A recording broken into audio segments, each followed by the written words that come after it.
Dr. Ranjani Parthasarathy is a professor in the Department of Information Science and Technology, Anna University. Her area of specialization is computer architecture and networks. One of her special interests is Indian language technology systems. She is actively involved in research in all the areas and has over 50 publications to her credit. She has about 25 years of experience covering both industry and academics. Welcome to the UGC lecture series in computer science. We are now looking at a series of lectures on computer networks. We are looking at application layer protocols today, and we will be looking at some details of the electronic mail service. If you look at electronic mail as the application to be understood, the protocol that is used here is SMTP protocol, simple mail transfer protocol. But in addition to this SMTP protocol, there are some what I would say companion protocols which have to be understood to get a complete understanding of the entire email transfer. These two are the MIME protocol, which is a standard that is used for sending multimedia messages, or rather to send anything other than plain text. Then we also have access protocols called POP3 and IMAP. So, we will take a look at MIME, POP3 and IMAP in today's session. A quick review of what we have already seen with respect to electronic mail. We know that it has three major components. One is a user agent, then we have a mail server, and then we have a simple mail transfer protocol, the SMTP protocol, which is used to transfer data between the user agent and the mail server. Okay. So, this is what we have seen in a previous session. So, we have mail servers, user agents attached to mail servers, and we have the SMTP protocol used to transfer data between the mail servers.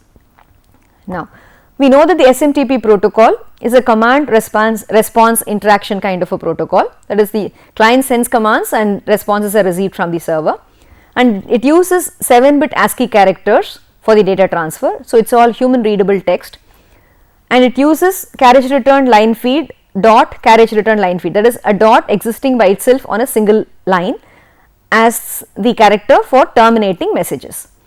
It is a very simple protocol, right. So, this is what we already know about the SMTP protocol. Now, what is the problem with this very simple protocol? One of the main problems that comes up is how do we send non-text messages using this protocol.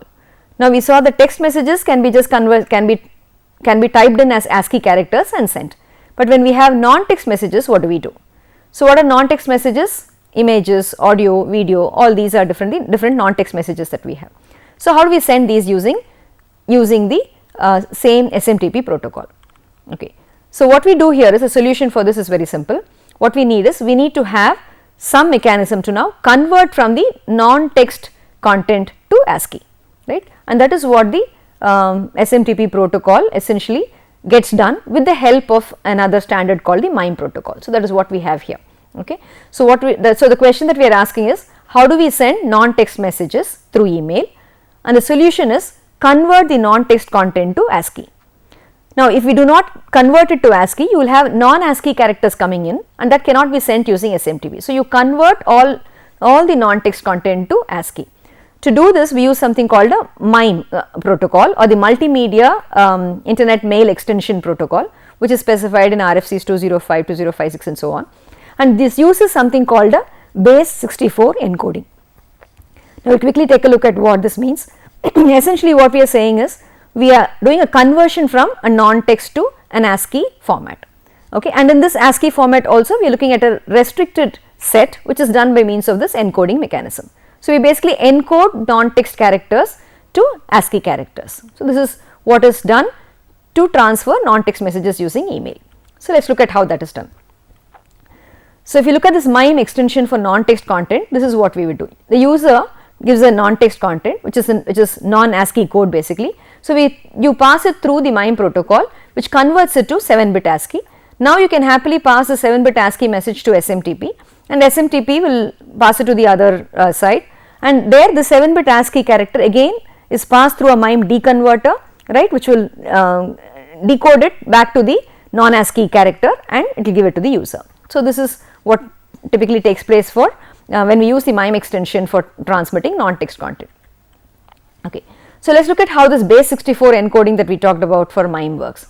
It is a very simple mechanism that is used here. So what we have is, you have some non-ASCII data that is there. So let's say we have some 3 bytes of data. Okay.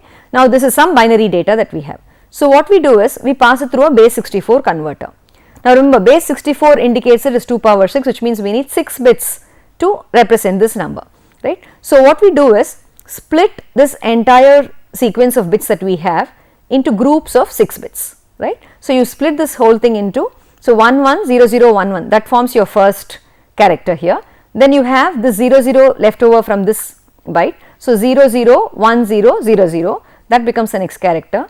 Then you have 0001 and then a 00 coming from here, that becomes a 4th character. Then 1111001, that becomes your 5th character. So when you pass it to the base 64 character converter, all it does is just splits the incoming data into groups of 6 bits, and each of these 6 bits can now be represented using characters which will fit within the 7-bit ASCII format. So you convert each of these characters now into the 7-bit ASCII format and send it now. So this content, non-ASCII data, now has been converted to ZIE5, and this becomes the ASCII data that can be sent.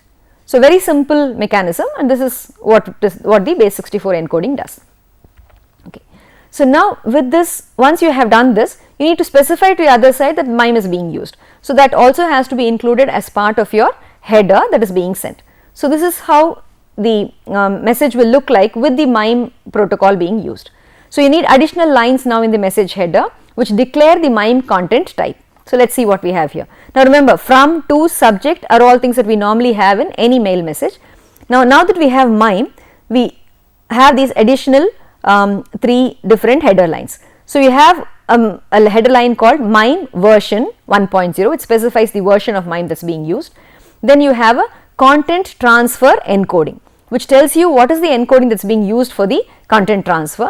Here we specify it as base 64. So remember, base 64 is the encoding that we just talked about. Now then you have another one which says content type, and this will identify what type of content is being sent.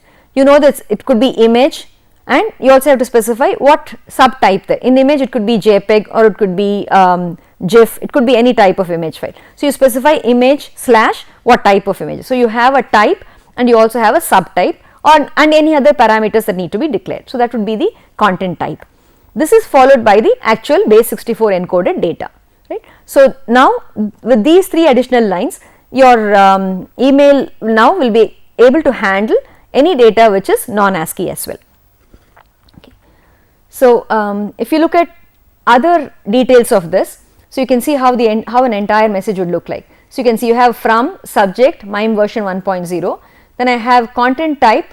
Okay, let us say now I have multi-part content. So in this previous example, I just had one file which is being sent, which is image file / JPEG. Now typically we have multiple attachments that we send along with our mail. So when I have multiple attachments being sent, I need to differentiate between these multiple attachments. So how do I identify different attachments? That has to be done by means of sending multiple parts of messages, right. So we talk about multi-part MIME message is what is a term that we use for this. That is, we say that the MIME message now consists not of a single whole, but multiple parts. So you can see what will happen here. Now when you have multi-parts, we have to specify a separator for different parts of a message. So in the content type, there is a line here which says multi-part / mixed, which indicates that you have mixed set of files being sent here, and you specify the boundary as boundary equal to start hyphen 1 2 3 4 5 6 7 8. So this particular set of characters, start hyphen 1 2 3 4 5 6 7 8, will act as the delimiter, indicating that it is the start of a particular part of this multi-part message. So you can see what this will look like. So then I have a status : R.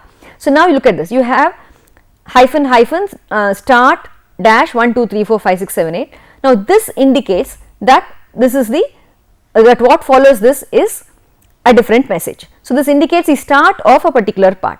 Okay. So this, within this part, now I need to specify what is the content type here. This could be text, plain, character set is equal to US ASCII, content disposition inline, and then I could say this is the inline text part of the message, next is some binary stuff, whatever. I can give you some message that is being given over here. So now this will be followed by some image file, let us say. So that will have, again you will have a hyphen start dash 1 2 3 4 5 6 7 8, which indicates that now you are starting the second part of your message. the content type for this has to be specified. So, you say content type image/gif, which is followed the name equal to file.gif, then content transfer encoding base 64. Remember, now this has to be specified for each part separately, because each part could be having different types of content and could have different encoding schemes. So, we specify it as content transfer encoding base 64, content description file.gif, and content disposition inline, how is it that you want it to be disposed, then this is followed by the base 64 encoded data, right. So, this is how you would have multiple parts or multiple attachments being sent along with your mail message. Okay. So, this is the same thing could continue. So, we just saw that we attached one JPEG file. I could also attach another WAV file. Okay. So, for instance, now the content type would say content type colon audio/wave, name equal to chord.wave, content transfer encoding base 64, content disposition in line, file name so and so, and that is followed again by the ASCII encoded data, right. So, this is basically how the MIME protocol will allow you to send multi-part messages. Okay. So, we just saw an example of this multi-part types that we saw. Now, we will take a look at formal types which are actually accepted by this in the MIME as part of the MIME content headers. So, the content type, as I said, consists of a type and a subtype and parameters. So, the type subtype accepted parameters are like this. So, the common content types are the following: multi-part / mixed, then you have text, it could be /plain, text /HTML, these are accepted parameters. Then you have image/JPEG, image/GIF, image/BMP, they are also accepted. Then you have audio/MP3, audio/wave. Of course, subtypes will vary depending on the different types of audio files that are available or different types of main files that are available. So, then you can also have application specified. For instance, you can have application/xzip compressed name equal to homepage.zip. So, when you are sending a zip file, what does your mail message allow you to do? It allows you to download a zip file and open it with some program, right. So, it should know that this is a zip file that is being sent. So, that is specified by means of application/xzip so and so on. Similarly, you could have application/MS Word, it indicates it is a doc file being sent. So, it needs to be opened by using MS Word. So, you can specify what is the content type and the subtype. Okay. You can also have a message which will be for a forwarded email message. Now, often we are sending forwarded email messages as an attachment. So, in that case the content type that you have that you specify will be a message type. Now, if you look at the optional parameters, the parameters that we could specify are the following. You can have a boundary, we already saw an example of this. The boundary format of this boundary parameter will be boundary equal to, and within quotes you have a separator string. In our example, we saw 1, 2, 3, 4, 5, 6, 7, 8 was used as the separator string, that is used to separate the different parts of the messages that you have. You could also specify character set, what kind of character set is being used, whether it is ASCII set or whether some other character set being used. So, that can be specified. And we also saw an example of how you could specify the name as an optional parameter. You can specify name equal to file name.jpg, file name.gif and so on. Okay. So, this will kind of tell you the different this slide as such gives you an idea of the different content headers that are possible and the different parameters that are possible. Now, whatever we have given here is more or less not a complete list, but it gives you a very good idea of the commonly used types that we see. Other than this, you can always look at your email header and see and identify the different MIME content headers which you actually would be coming across. So, now we will just look at another possibility with MIME headers, which is MIME header for a composite message. That is, a composite message is one where you want the entire message to be viewed together. That is, in this case we use a keyword called parallel. Okay, you say content type multi-part/parallel, and so which means you would say boundary equal to start next part, for instance, and you would have start next part content type text/HTML. Then I have something, then again say start next part content type image/GIF, and details about it. What would actually happen is that when you have this parallel keyword being given, it would mean that all these parts should be viewed together. So, that is an indication to the other side, to tell the other side that all this different parts will actually have to be sent together and displayed together. So, MIME also supports this kind of a composite message that can be sent. Okay. All right. So, we take a short break now, and then we will come back and take a look at other details of the access protocols.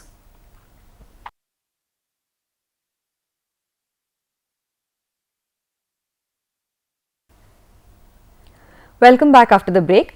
We've been looking at the companion protocols to SMTP. So, we looked at how the MIME extension is used along with SMTP protocol to transfer non-ASCII messages as text messages. What we will now look at are access protocols. Now, if you look at mail access, how mail access typically takes place. Now, we have seen this scenario that we normally have, right. So, you have a user agent sending data to the sender's mail server using SMTP, and the sender's mail server sends data to the receiver's mail server again using SMTP.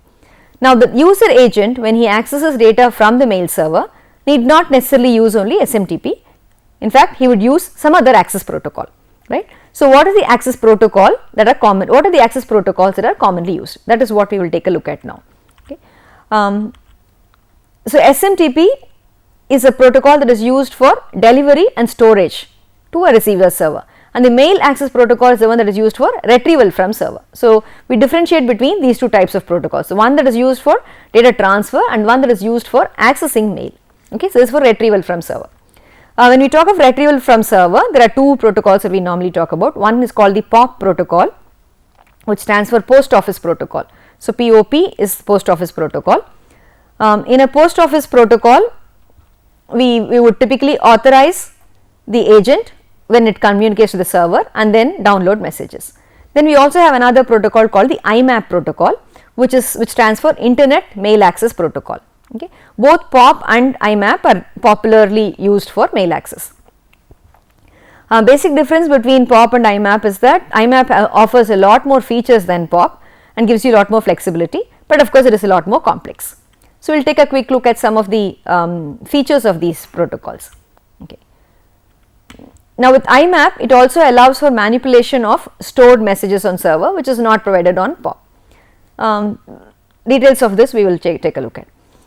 There is, in addition to these two protocols, that is POP and IMAP, which are directly access protocols, we also have HTTP, which can be used as an access protocol. This happens when we use web based email, okay, Hotmail, Yahoo Mail and so on. In all these cases we use HTTP. In fact, most of us use HTTP based webmail so much that when we talk of mail access, we do not even think of POP, IMAP or SMTP protocol. We are only concerned with HTTP protocol, but the underlying protocol that is actually used for data transfer would be only SMTP protocol, which is why we need to understand SMTP and all its variations. If you look at the user access protocols POP and IMAP, now both of these allow the client machines to download selected messages on demand. Okay. So, you have so the interaction typically takes place like you have a mail server and we have a client. The protocol used between these two is the POP or IMAP protocol. Client could be running some user agent like Mozilla, Mail or Outlook Express, and this will talk to the mail server using the POP or IMAP protocol and receive messages from the server. Normally, there are three phases that are used for this. The first phase is the authentication phase, then you have a transaction phase and then you have an update phase. These are the three phases that typically happen in the POP3 and in the IMAP transactions. So, authentication is where the client authenticates itself by means of either username, password or some such authentication mechanism. Then once it is authenticated, then the transaction takes place and then the update happens. Okay. So, we will look at the POP3 protocol first. Now, I said post office protocol is POP, but I also kept talking about something called a POP3 protocol. What it indicates that it is a version 3 of the POP protocol. So, the commonly used protocol nowadays is referred to as POP3 protocol. So, this is again simple protocol as we said, and it cycles through these three phases: authorization, transaction and update. It runs on TCP port 110 when you are sending plain text. It could also run on port 995 as for a secure connection when it will be sent as encrypted data. Okay.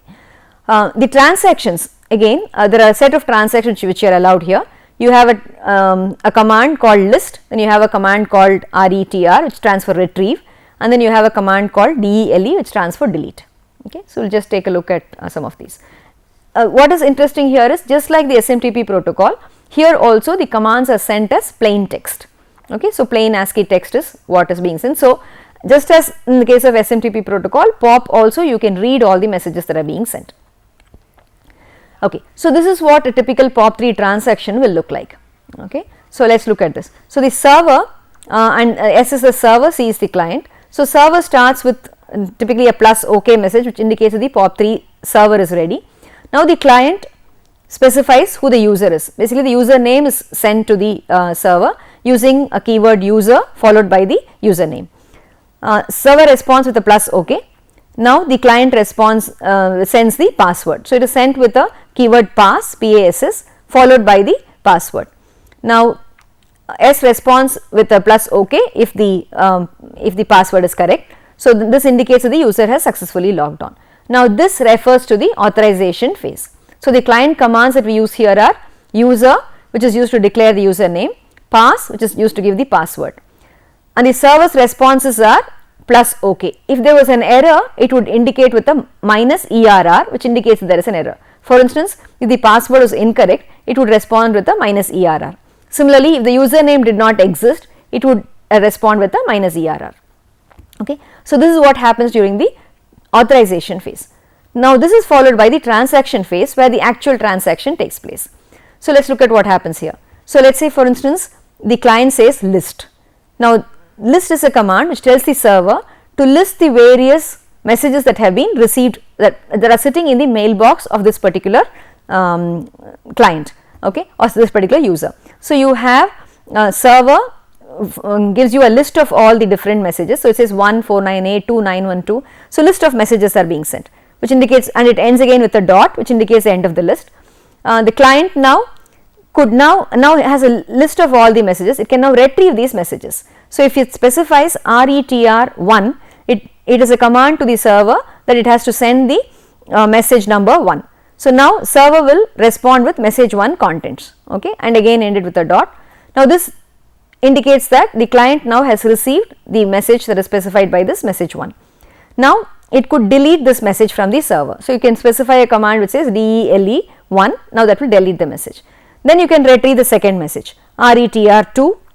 So message 2, the contents of the second message now will be sent by the server, and then now you can delete 2. Once you have done this, you can give a quit command, which indicates that you are quitting the connection, and the server will respond with a plus OK, indicating that the POP3 server is signing off. Okay. So this part indicates the transaction phase. So what are the commands that we used here? We used a list command, a retrieve command, and a delete command. Okay. So list is used to list the message numbers, retr is used to retrieve message by number, and DELE is used to delete the message, and then you have a quit command which will quit the connection. So you can, I've just summarized these three types of the three messages that we have over here. So you can take a look at this. Again, this is an example of trying to telnet into the mail server, to the POP3 server, and look at how this can be done. So I say telnet mail serve 110. So this indicates that you are actually now trying up with the POP3 server which is running at this mail server. So it responds, your POP3 server responds with plus OK ready. Then you say user Jim, say plus OK. And so user is accepted. Now you say pass and you give the password. Suppose I give a wrong password, I get a minus ERR as a response. So it's invalid password. Then I say pass and I give the correct password. It gives me plus OK and the user is logged in. Okay. Once you've done this, you can now, as I said, list and retrieve messages. So I say list and it gives me a list of commands. Then I say retr1, it gives me the message 1. Then I can say delete 1, retr2, then delete 2, quit, and I can sign off. So you can see that the POP3 message also, being a plain text message, can be just implemented or can be tried out using the telnet option. Okay. So some more details about this POP3 protocol. In this example that we just saw now, okay, we use what is actually referred to as the download and delete mode. That is, you see that we used a retrieve command, and that retrieve command was immediately followed by a delete command. So this indicates that the moment you have downloaded that particular message, you are deleting it from the server. Now if you do this, the user cannot reread this email if he changes the client. That is, if I log in from a particular client, from a particular machine into the server, and I go to some other machine and I log in from that client, then I will not be able to read this message. So that becomes a problem. Okay. So in which case you could use something called a download and keep mode, which means copies of this messages can be kept as such. Okay. This is possible. Okay. But POP3 in essence is a stateless protocol. So across sessions it does not maintain any information. So every session is treated as a separate transaction in itself. Okay. So this is about the POP3 protocol. But the main problem with the POP3 protocol is that if you have downloaded content to a particular server, to your particular machine, let's say at home, and then you go to your office and you want to check mail from there again, you will find that all the organization that you have done after downloading is at home, and again you will have to do the same thing all over again. So, it is here that your IMAP protocol comes in, where IMAP allows you to do organization of messages on the server itself. It allows you to keep folders, okay, organize things in folders and so on. So, we will take a quick look at this IMAP protocol. So, if you look at the IMAP protocol, as I said, it allows users to manage multiple folders on the server, okay, and it is more bandwidth efficient than POP3. Now, how is that achieved?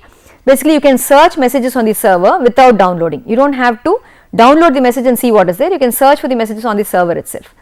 Then similarly, you can download just the message header, or you can download just one part of a multi-part MIME message. For instance, if you had number of attachments that are being sent in your mail, now just to download all those attachments would take a very long time. So, what you could do is your IMAP will allow you to list the various messages that you have. So, you can choose which messages or which attachments you want to download. So, that way you save on the bandwidth that is available for you. Okay. So, all these are the different options that are available with the IMAP protocol. Okay. In this case, the server obviously maintains much more state about the mailbox than POP3. Okay. So, each message is marked as seen, answered, resent, deleted.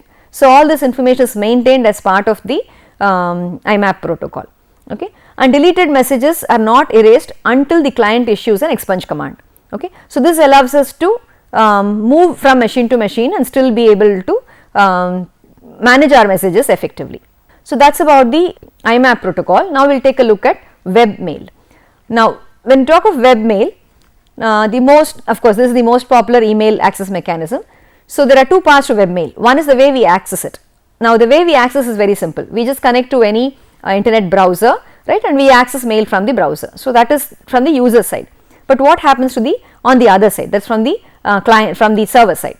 On the server side, what is normally done is you would have some kind of a web email server, right, and we use the web browser as the email reader, but the processing is done on the web server. Okay. You have free webmail servers that are available. You have something called a Squirrel mail server, which is used, IMP, Open Webmail, and of course, you have Google.com, Gmail and Yahoo Mail and other services available, which provide the web based email service on the other side. So, their email servers would run the web email server part. Okay. So, let us look at how this is done. So, if you look at free webmail, is just a picture that most of us will be familiar with. You will have an inbox which gives you all the messages and so on. Then you can compose messages, you can send messages and so on. Okay. So, how does this webmail work? Okay.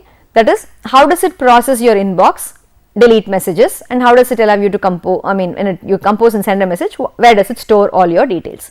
Okay. There are two approaches that could be used for web based email. Okay. One is, if the web server is the same host as the email server, that is, we are talking about the web server and the email server being on the same machine, then it can access the mail directly using the CGI or other backend. Okay. So, we are talking of a situation where the web server and the email server are residing on the same host.